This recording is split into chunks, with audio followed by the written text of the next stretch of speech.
அல்லேலூயா.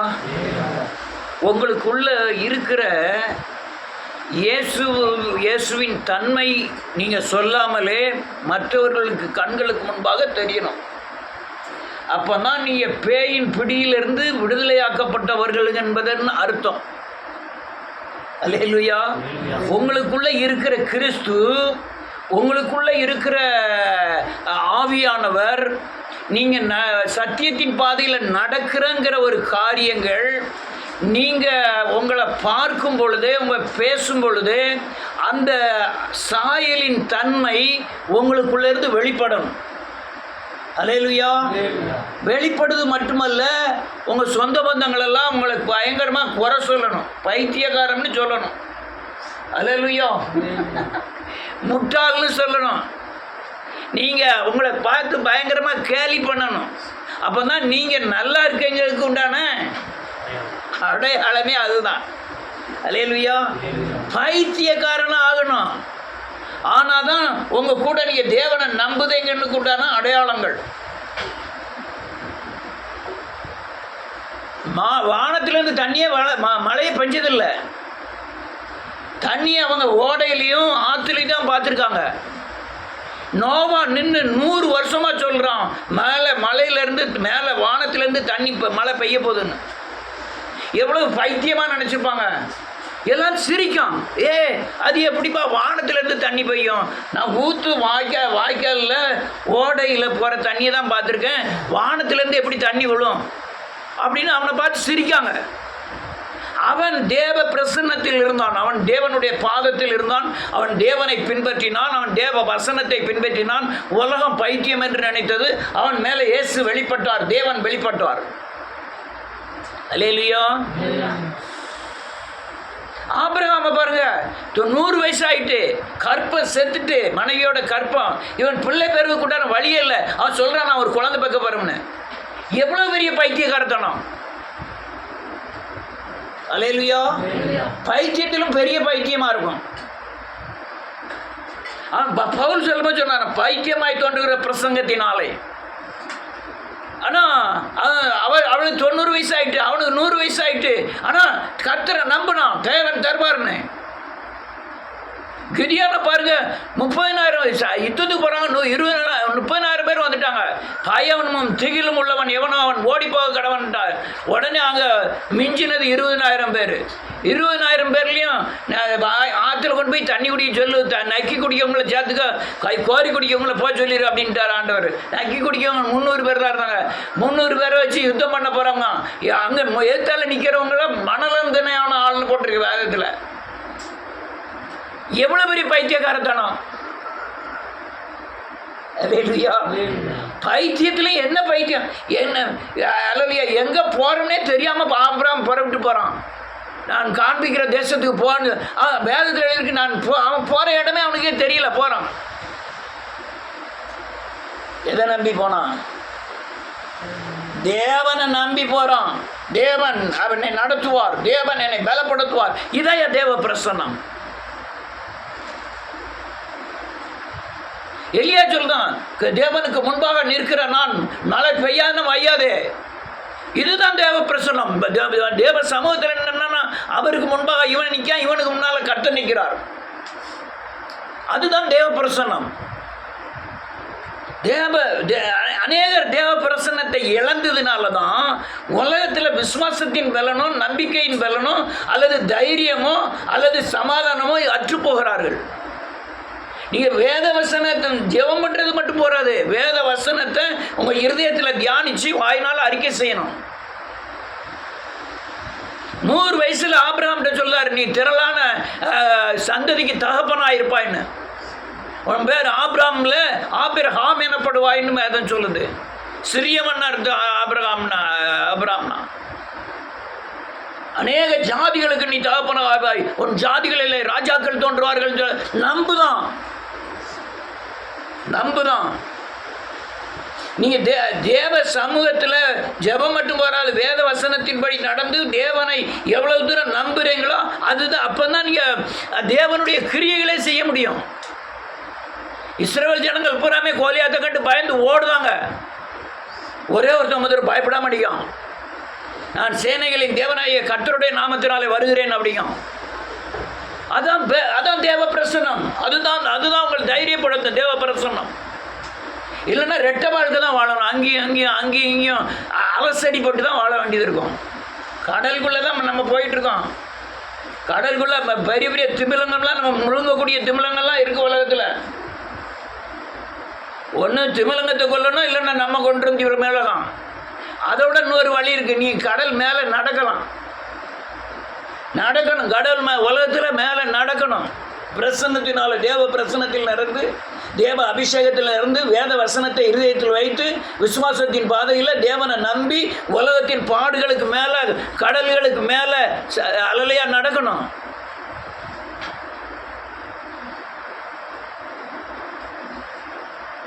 ஆனால் அந்த தேவ பிரசன்னத்தை உணர்கிற ஆட்களும் நான் இப்போ பேசுகிறத வெளியே யாருமே கேட்க மாட்டேங்காங்கன்னா இந்த போதனை தெரியல, விவரம் தெரியல.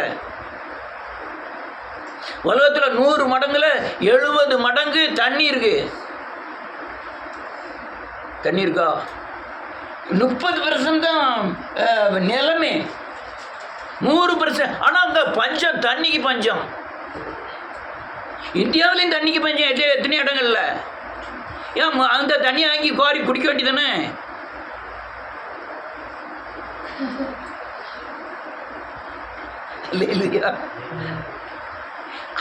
அதுதான் அந்த தேவ பிரசன்னத்தின் அடையாளம்.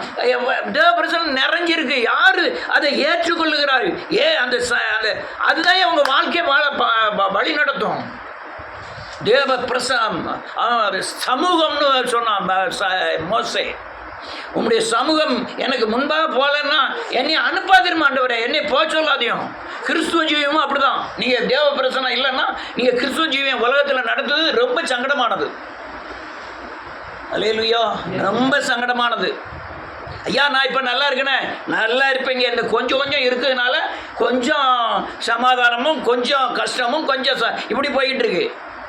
ஆனால் நீங்கள் தேவ பிரசன்னத்தில் நிறைந்திருந்தீங்கன்னா, அல்லேலூயா, நன்றியோடு கூட துதிக்கிறேன், நிறைஞ்சிருந்தீங்கன்னா உங்களுக்கு இந்த உலகத்தின் பாடுகள் உங்களை மேற்கொள்ளாது.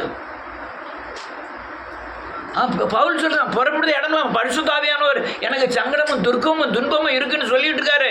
ஆனாலும் போகிறேன். எதுக்கு? தேவ பிரசனம் அவங்க கூட இருந்ததுனால தான். அநேகர் அந்த தேவ பிரசன்னத்தை வேத வசனத்தின்படி நடக்கணும். வேத வசனத்தை இருதயத்தில் வச்சு வாயில் அறிக்கை செய்யணும். பரிசுத்தத்தை காத்துக்கணும். இருதயத்தில் அல்ல ஐம்புலன்களையும் அடக்கணும். நேற்று உணர்வை குறித்து எழுதிட்டு இருந்தேன். உணர்வு, பல உணர்வுகள் இருக்கு. ஐம்புலன்களில் உணர்வுன்னு மட்டும் முடிச்சாச்சு. பல கோபம், பொறாமை, பயம், அல்லலியா, இச்சை, பெருமை எல்லாம் உணர்வின் அடிப்படையில் தான் வெளிவருது. இது நம்ம அப்படியே சின்ன பின்னமாக்கிறது. நான் இப்போ சொன்ன உணர்வு ஒரு மனுஷனை பிரசன்னத்துக்குள் நுழையக்கூடாதபடி பயங்கர சின்ன பின்னமாக்கிறது. அல்லேலூயா. அதனால வாசிப்போம் 20வது வசனம்.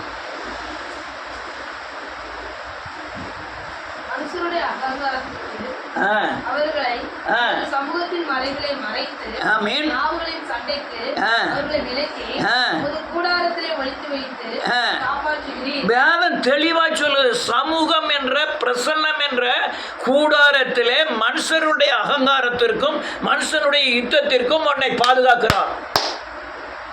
அல்லேலூயா. மனுஷனுடைய யுத்தங்களுக்கு பாதுகாக்கிறார். உங்களை சிந்தனைகளை ஒருமுகப்படுத்தவே தெரியலையே.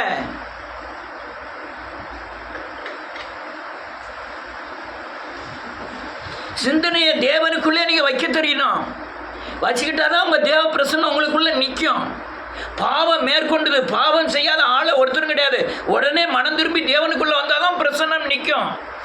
வேத வசனத்தில் ஆண்டவர் இருக்கிறாருன்னு விசுவாசிச்சு வேத வசனத்துக்கு பயந்து நடந்தாதான் தேவ பிரசன்னம் உங்களுக்குள்ள நிற்கும். அல்லேலூயா. இல்லைன்னா நிற்காது.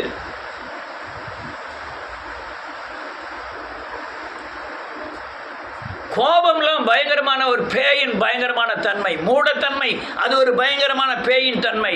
அலலியா கசப்பு, மூர்க்கம், வெறி, இதெல்லாம் ஒரு பயங்கரமான பிசாசின் தன்மை. தேவ பிரசன்னத்தை உங்களை விட்டு விலக்கக்கூடிய பயங்கர கொடிய சக்திகள். அதை ஒரு நிலை அதை வந்து பேலன்ஸ் பண்ணி நிலை நிறுத்துவதற்குண்டான சத்தியங்களும் தேவ வழிகளும் உங்களுக்கு தெரிஞ்சிருக்கணும். அந்த வழிகளும் உங்களுக்கு தெரிஞ்சிருக்கணும். ஒரு பயங்கர கோபம் வந்துட்டு கோபத்தை எப்படி சரி பண்ணுறது அப்படிங்கிறது தெரியணும். கோபப்பட்டுட்டு நம்ம அடுத்தால நம்ம மன்னிப்பு கேட்டுக்கலாங்க, அது பயங்கரமான தவறு. கோபம் இப்போ வரக்கூடிய சூழ்நிலை இடத்தை காலி பண்ணிடணும். அல்லேலூயா. அந்த இடத்த விட்டு தூர போயிடணும். அவள் பொண்டாட்டி தானே, நம்ம என்னன்னாலும் பேசலாம், அதெல்லாம் கிடையாது. பொண்டாட்டியோ சின்ன பிள்ளையெல்லாம் காரியம் கிடையாது. கோபமாக இல்லையா, அதான் பிரச்சனை. கோபம் பிரச்சனத்தை கெடுத்துரும். 40 நாள் உபவாசம் இருந்து பிரசனத்தில் வரான். அவன் முகத்தை பார்க்க முடியல, மோசையின் முகத்தை.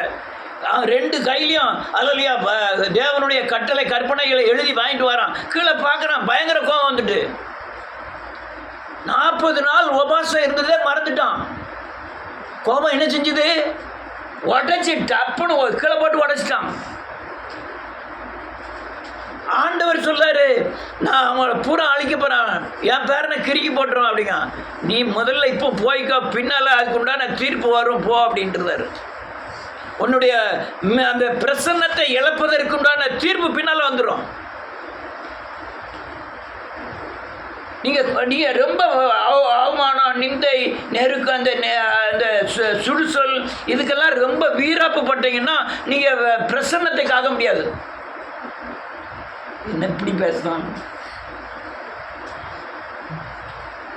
உங்களுக்கு பயங்கரமான வீராப்பு, அப்படி சொல்லிட்டானே இப்படி சொல்லிட்டானே, இவனுக்கு வச்சு செய்வோம். இன்னொரு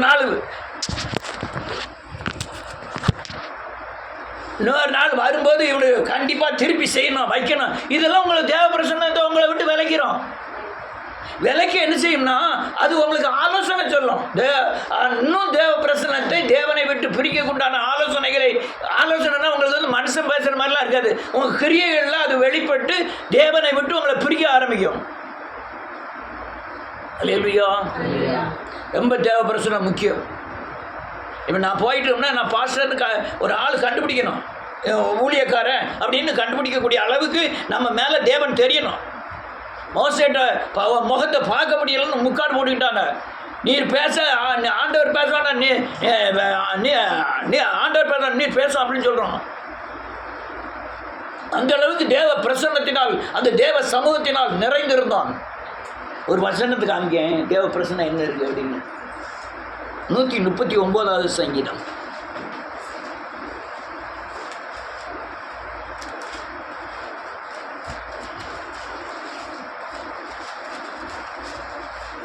ஆசிக்கலாம் 1லேருந்து.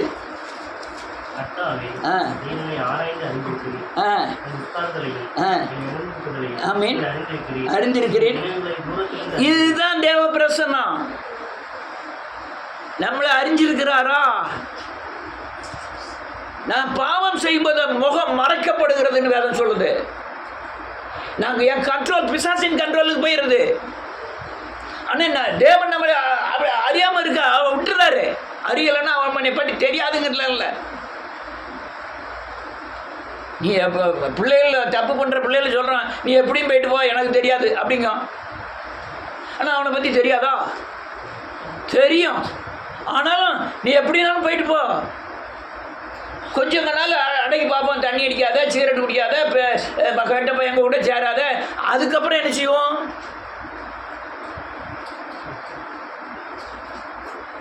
ஃப்ரீ கால் தான்,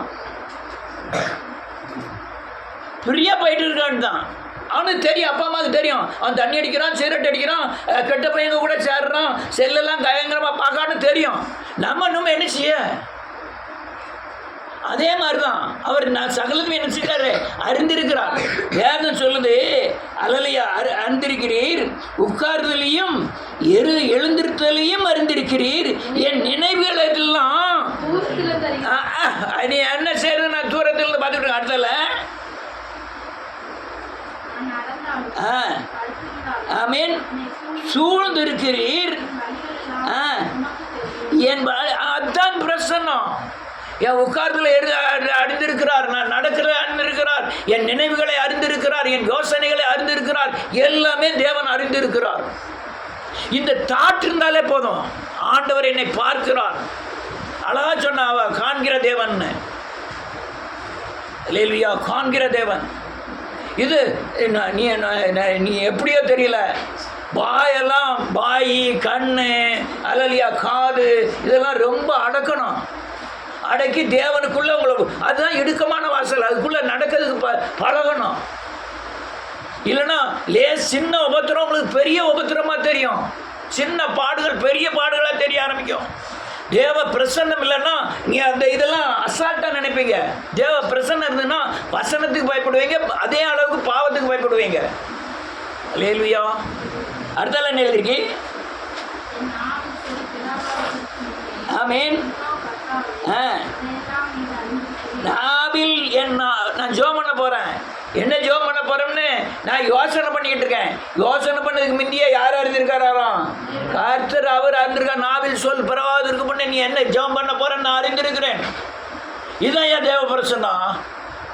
அல்லேலூயா. நம்ம என்னை சுற்றி முன்னும் பின்னும் நெருக்கி நடத்துகிறது. அடுத்தால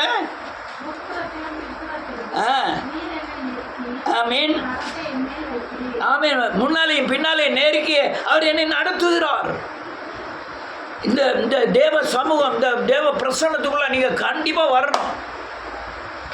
ஏதாவது ஒரு சின்ன ஒரு பிரச்சனை நடந்துட்டுனா உடனே உட்காந்து அழுறதோ, அல்லது குற்றாலத்தில் போய் குளிக்கும் போது டக்குன்னு பாக்கெட்டில் இருந்து ரூபா போனோன்னா போயிட்டு நினைச்சு ஒரு இதுக்கு சொல்கிறேன். அல்லையா, ஒரு சும்மா சொல்லலாம். அல்லையா, போனாண்ணா கர்த்தர் கொடுத்தார், அவ்வளோதான். 400 ரூபா தருவார்னு விசுவாசிக்க வேண்டியதான். ஐயோ போயிட்டு நினச்சின்னா கூட 200 ரூபா போயிடும். 200 ரூபா போயிட்டா கர்த்தர் போயிட்டு 400 ரூபா கர்த்தர் தருவார், வேறு வழியில் தருவார். விசுவாசிப்பதானே எதிர்காலம். உங்கள் உழைப்பு வந்து எதிர்காலம் கிடையாது. என்ன இருக்குல்ல அதான் எதிர்காலம். உழைப்பெல்லாம் எதிர்காலமே கிடையாது. அல்லேலூயா. நான் ரொம்ப பேர் உழைக்கிறது நான் அடிக்கடி சொல்லிட்டு இருக்கேன். இதுதான் ரொம்ப சாபமாய் நினைக்கிறாது.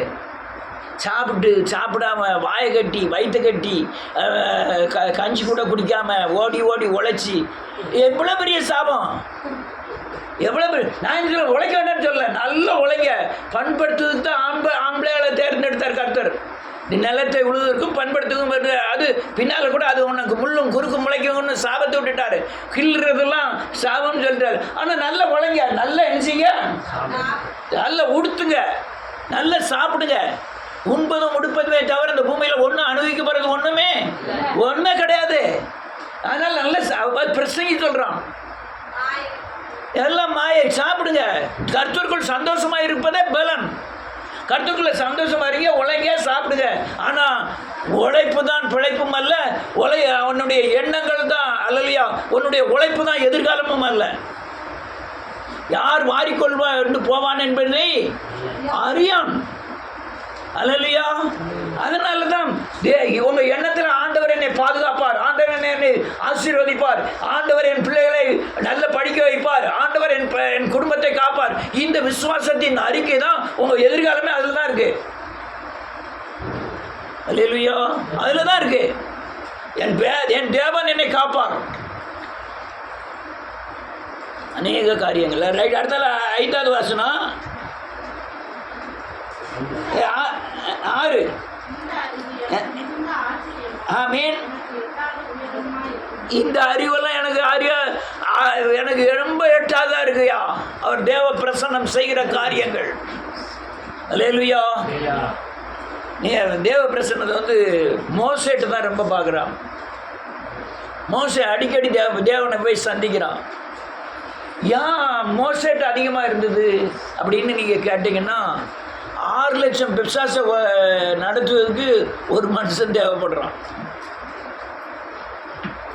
6 லட்சமும் பிசாசு தான். அந்த 6 லட்சம் பிசாசும் தண்ணி இல்லைன்னா கல்லை தூக்குது, சோறு இல்லைன்னா கல்லை தூக்குது. ஏன் என்னை அங்கே எகிப்துலேருந்து பிரித்துட்டு வந்தாங்கன்னு கேட்கு. தேவ பிரசன்னம் வேணும், தேவ சமூகத்தில் பிரசன்னம் வேணும். அல்லேலூயா. இன்னொரு வசனத்தை வாசிப்போம். 16வது அதிகாரம் கடைசி வசனம், 16வது சங்கீதம் கடைசி வசனம். எனக்கு தெரியப்படுத்தினீர். ஆமென். உம்முடைய சமூகத்தில் பரிபூர்ண ஆனந்தமும், ஆமென், உம்முடைய வலது பாரிசத்தில் நித்திய பேரின்பமும் உண்டு. நல்ல கழுங்க. ஜீவ மார்க்கம் என்னது? அல்லேலூயா. நான் என் ஆத்மாவில் நல்ல காணிய, என் ஆத்மாவில் ஜீவன் இல்லாமல் இருந்தேன். என் மரண ஆத்மா, நரகத்துக்கு நியமிக்கப்பட்டிருந்த ஆத்மா. நான் மனம் திரும்பி பாவ மன்னிப்பு நிச்சயத்தை பெற்ற உடனே என் ஆத்மாவில் கிறிஸ்து வந்தார். அப்போ நான் ஜீவனை பெற்றேன். அப்போ நான் என்ன ஆத்மா ஆவானேன்? ஜீவ ஆத்மா. இப்போ நான் ஜீவனை பெற்றாச்சு. என் ஆவி ஆத்மா சரீரத்தில் பாவம் இருக்கிறது. இந்த பாவத்தெல்லாம் அழித்து இயேசுவை போல மாறினாதான் நான் பூர்ணப்படுகிறேன். என்ன படுகிறேன்? நான் இப்போ ஒரு கேட்பேன், சொல்லணும், நம்மளை கத்தி கத்தி சொல்லி கொடுக்க சொல்லி. அல்லேலூயா. நாம் பாதி வரை சுத்தமாயிட்டேன், பாதி பரிசுத்தமாயிட்டேன், பாதி இயேசுவை போல மாறிட்டேன். இன்னும் பாதி ஆக வேண்டியது இருக்கு. நான் நடந்துக்கிட்டு இருக்கேன். இந்த மார்க்கம் என்ன மார்க்கம் தெரியுமா? ஜீவ மார்க்கம். எங்கே போகிற மார்க்கம்? ஜீவனுக்கு போகிற மார்க்கம். எங்கே போகிற மார்க்கம்? 1000 வருட அரசாட்சி ஆகிய ஜீவ ராஜ்யத்துக்கு போகக்கூடிய மார்க்கம். இது மதம் அல்ல, வழி. இது வழி, பரலோகத்துக்கு உண்டான வழி. அதனால் நான் ஜீவனை பெற்றிருக்கிறேன். அநேக பாவங்களை அறிக்கை செய்து இயேசுவை போல மாறி இருக்கிறேன். இன்னும் மாற வேண்டிய பகுதி இருக்கிறது. நான் மாறின உடனே அவருடைய பாதத்தில் சென்றடைவேன். அந்த மார்க்கத்தை எனக்கு என்ன செஞ்சீர்? தெரியப்படுத்தினீர். அடுத்தால எழுதியிருக்காரு, உம்முடைய நான் ஒவ்வொரு தடவையும் ஜீவ மார்க்கத்தை அடைவதற்காக மனம் திரும்பி பாவ மன்னிப்பு நிச்சயத்தை பெறும்போது பரிசுத்தாவியானவர் எனக்கு வருகிறார். அங்கே உம்முடைய சமூகம் எனக்கு வெளிப்பட்டு எனக்கு பரிபூர்ண ஆனந்தம் உண்டாகிறது. எப்போ? ஜீவ மார்க்கத்தில் மனம் திரும்பி இந்த ஜீவனை நான் புதுப்பிக்கும் போது, அல்லது என்னுடைய பழைய மனுஷனை கொண்டுட்டு இயேசு கிறிஸ்துவை தரித்து கொள்ளும் பொழுது, அல்லது அல்லேலூயா இந்த பாவ உலகத்தின் பிடியிலிருந்து வெளியே வரும் பொழுது, அல்லேலூயா மனம் திரும்பி பரிசுத்தாவியானவர் நிறைவை பெறும்போது எனக்கு என்ன உண்டாகுது? ஆனந்தம் உண்டாகிறது. உம்முடைய வலது பரிசத்தில் அங்கெல்லாம் போகணும். நான் எங்கே போகணும்? பரலோகத்துக்கு. அவர் வலது பரிசத்துக்கு நித்திய பேரின்பத்துக்கு தான் நான் என்ன இருக்கேன்? ஆயத்தமாகிட்டு இருக்கேன். அதான் ஜீவ மார்க்கத்தை எனக்கு என்ன செஞ்சிரு? எனக்கு தெரியப்படுத்திட்டாரு, எனக்கு வளர்த்துட்டாரு. நான் சொல்கிற இந்த சத்தியங்கள் அநேக சபைக்கு புரியாது, அநேக ஆட்களுக்கு புரியாது. நீங்கள் கேட்குறவர்கள் பாக்கியவான்கள். நீங்கள் எவ்வளோ பேர் கேட்குறீங்களோ நீங்கள் பாக்கியவான்கள். கர்த்தர் உன்னை ஆசீர்வதிப்பார். உன்னை பாலாக்காமல் தலையாக்குவார். உன்னை மேலாக்காமல் கீழாக்காமல் மேலாக்குவார். உன்னுடைய செம்மறி ஆடுகள் ஒரே ஆடு 4 குட்டிகள் போடும். நீ ஒரு நிமிஷத்தில் அதற்குண்டான சத்தியத்தையும் யாக்கோப்பை எடுத்து பார்த்தியா வரி வரியான குட்டிகள் போட்டது அப்படின்லாம் சொல்ல ஆரம்பிச்சிருவாங்க. அதெல்லாம் கிடையாது. அல்லேலூயா. இன்னொரு வசனத்தை வாசிப்போம். 21 சங்கீதம் 1 வாசிக்கலாம்.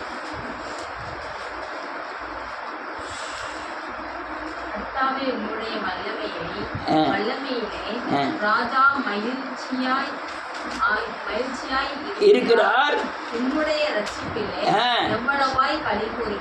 நல்ல காலங்க. ராஜா உம்முடைய கர்த்தாவே உம்முடைய வல்லமையினாலே ராஜா மகிழ்ச்சியா இருக்கிறார். உம்முடைய ரட்சிப்பிலே எவ்வளவாய். யார் ராஜா? நான் தான் ராஜா. யாருடைய வல்லமையில? தேவனுடைய வல்லமையில நான் ராஜா எப்படி இருக்கேன்? மகிழ்ச்சியா இருக்கிறேன். அவருடைய ரட்சிப்புல களி கொண்டு இருக்கிறேன். அப்போ ரட்சிப்பு அனுதினம் தேவை, அடிக்கடி தேவை. ஆமென். ஒரு கண்ணுன்னு எடுத்துக்கிட்டீங்கன்னா பல கோணத்தில் தேவ பிரசன்னத்தை விட்டு விளக்கக்கூடிய காரியங்கள் கண்ணு வழியாக நடக்கும். ரைட், கண்ணை விடுங்க, கண்ணு ஒரு பகுதி இருக்கட்டும்.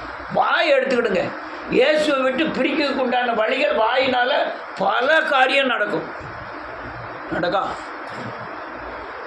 நான் பேசணும்னு பேசப்படான்னு தான் நினச்சேன். வாயில் என்ன செஞ்சுட்டு விஜய சொல்லுவாங்களா வாயில வந்துடும்.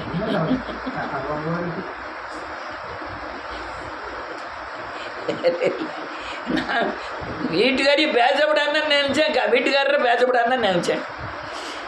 அப்புறம் கொஞ்ச நேரம் கழிச்சு உட்காந்து யோசிக்கிறது, சே இந்த வார்த்தையை நம்ம போய் சொல்லிட்டோமே, சே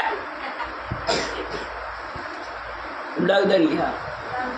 இது என்னத்தை கெடுக்கும்? தேவ பிரசன்னத்தை உங்களை விட்டு என்ன செஞ்சிடும்? விளைக்கிறோம்.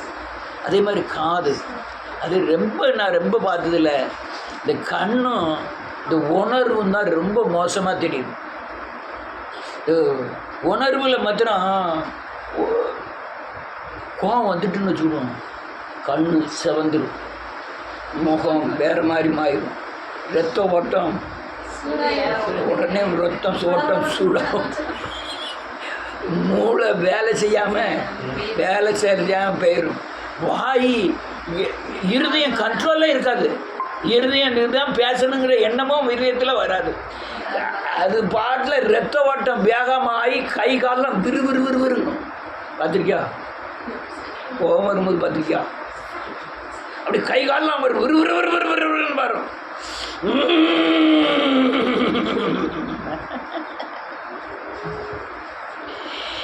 இல்லையா? அதுதான் தேவ பிரசன்னத்தை இழக்கிறதுக்கு பிசாசு பயன்படுத்துகிற பயங்கரமான கொடிய ஆயுதங்கள். பெரிய கொலைகள்லாம் பார்த்துருக்கேன். ஒரு இதில் போகுது, அதெல்லாம் பல வருஷத்துக்கு முந்தி 40 வருஷத்துக்கு முந்தி நடந்தது. ஒருத்தன் கத்திக்கம்பு வச்சுக்கிட்டு நிற்கான், ஒருத்தன் அம்மங்கோயிலில் மேலே திண்டில் நிற்கான். 2 பேருக்கும் சண்டை வந்தது. அவன் மேலே நின்று பேசுகிறான், இவன் கீழே நின்று பேசுகிறான். 2 பேருக்கும் அவன் கெட்ட வார்த்தை சொல்லி கடுமையாக பேசுகிறாங்க. டக்குன்னு மேலே உள்ளவன் இவன் மேலே பாயுதம்ட்டு மேலே இருந்து கீழே பாஞ்சாமல, இவன் கத்திக்கம்பு கீழே ஊனி இருந்தவன் டக்குன்னு அந்த நெஞ்சுக்கு நேரம் பிடிச்சிட்டான். குத்தி இங்கே வந்துட்டு அவன் காலில் வந்து அப்படியே விழுந்துட்டான்.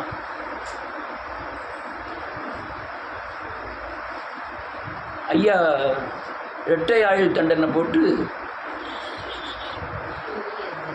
அந்த ஒரு நிமிஷம் அவன் பேசிட்டு போகிறான். நம்ம பாட்டில் வீட்டை பார்க்க போவோம்னா அழகாக பிள்ளை குட்டியோட சந்தோஷமாக இருந்துருக்கலாம். போட்டுட்டா இரட்டை ஆயுள் தண்டனை, 2 கொலை இரட்டை ஆயுள் தண்டனை போட்டு உள்ளே தள்ளிட்டான். அல்லேலூயா. கோபம் ரொம்ப மோசமானது.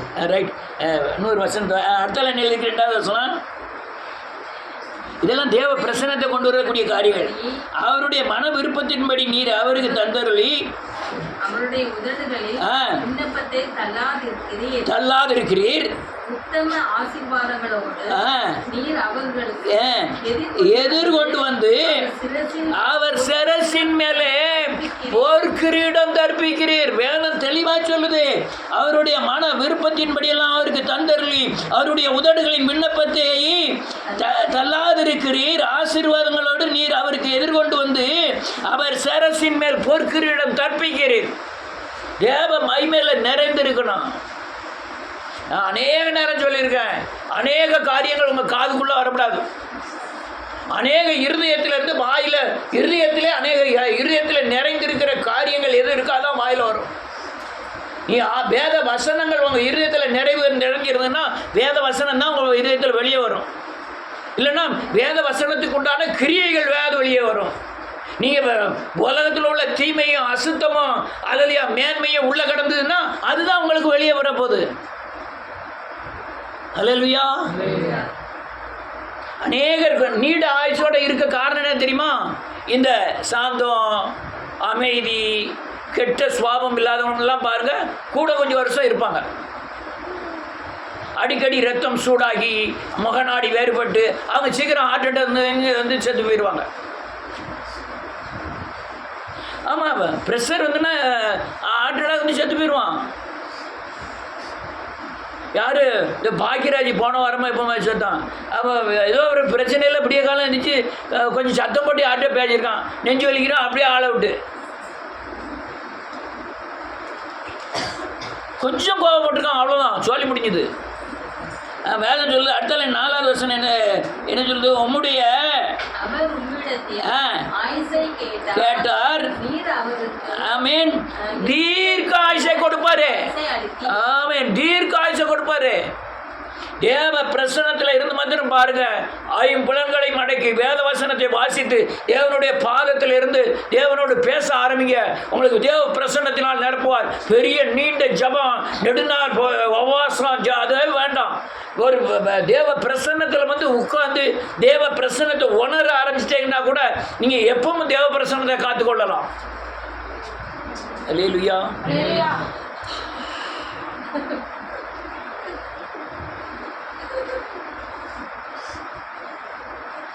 எப்பவும் தேவ பிரசன்னத்தை காத்துக்கலாம். இன்னும் ஒரு வசனம் உண்டு, வாசி முடிக்கிறேன்.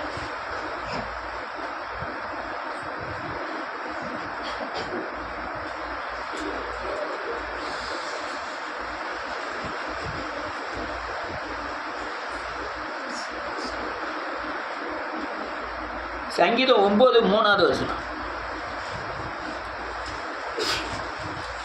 சத்துருக்கள் பின்னாக திரும்பும்போது உமது சமூகத்தில் அவர்கள் இடர்ந்து அழிந்து போவார்கள். என் சத்துருக்கள் பின்னாக திரும்பும்போது உமது சமூகத்தில் அவர்கள் இடருண்டு அழிந்து போவார்கள். இதுக்கு அர்த்தம் சொல்லுப்பா. இதா சொல்லு. என் முன்னால் உட்காந்துக்கிட்ட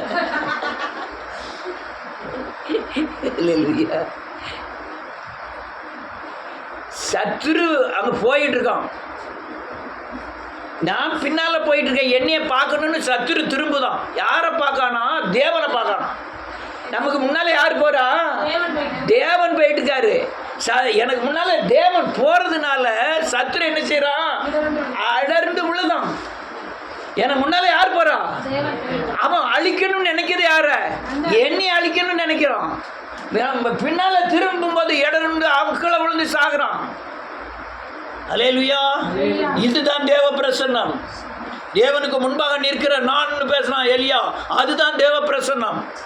அக்னினால் உத்தரவருகிற தெய்வமே தெய்வம் அப்படின்னு சொல்லிட்டு ஒரு வார்த்தை தான் ஜெபம் பண்ணான். அக்னி இறங்கிட்டு, அதுதான் தேவ பிரசன்னம். சாலமோன் போய் தேவாலயத்தில் ஜெபம் பண்றான், அப்படியே அக்னி இறங்கி அல்லையா ஆலயத்தை நிரப்பிட்டு, அதுதான் தேவ பிரசன்னம்.